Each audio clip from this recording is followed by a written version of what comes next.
ముందు సంక్షిప్త సమాచారం. నిజామాబాద్ జిల్లాలో ఉద్యాన పంటల సాగును ప్రోత్సహించేందుకు ఆ శాఖ కార్యాచరణను అమలు చేస్తోంది. ఎంపిక చేసిన దేశవాళీ హైబ్రిడ్ కూరగాయలతో పాటు ఆకుకూరల విత్తనాల్ని 50% రాయితీపై ఉద్యాన శాఖ కార్యాలయాల్లో పంపిణీకి సిద్ధంగా ఉంచామని సహాయ సంచాలకులు శామ్యూల్ తెలిపారు. పందిరి కూరగాయల సాగుకు ₹1,00,000, హరిత క్షేత్రాల ఏర్పాటుకు 75% రాయితీ ఇస్తున్నామన్నారు. జిల్లాకు మంజూరైన ₹85 లక్షల రాయితీ మొత్తాన్ని రైతులు సద్వినియోగం చేసుకోవాలని ఉద్యాన శాఖ పిలుపునిస్తోంది.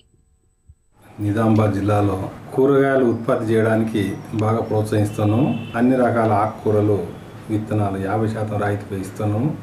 పందిరి కూరగాయల సాగును కూడా బాగా ప్రోత్సహిస్తున్నాము.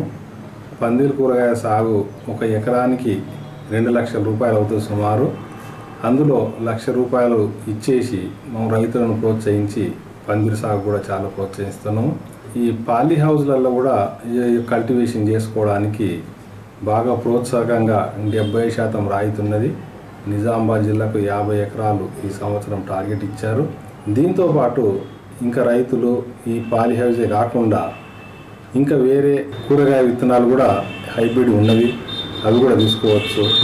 ఈ పందిరి కూరగాయలతో పాటు ఈ యొక్క ట్రెల్లీస్ కానీ లేకపోతే ఈ యొక్క ప్లాస్టిక్ బుట్టలు కానీ ఈ కూరగాయలను ట్రాన్స్పోర్ట్ చేసుకోవడానికి బాగా పనికిస్తుంది. ఇవి కూడా అవసరమైన రైతు సోదరులు ఉపయోగించుకోవాలని చెప్పేసి కోరుచున్నాం. ఈ సంవత్సరము మా యొక్క ప్రభుత్వ శాఖ ద్వారా ఏవైతే ఎన్నుకోబడ్డాయో అవన్నీ కూడా 50% సబ్సిడీ మీద రైతులు కోరుకున్నటువంటి విధంగా ఇవ్వడం జరుగుతాం.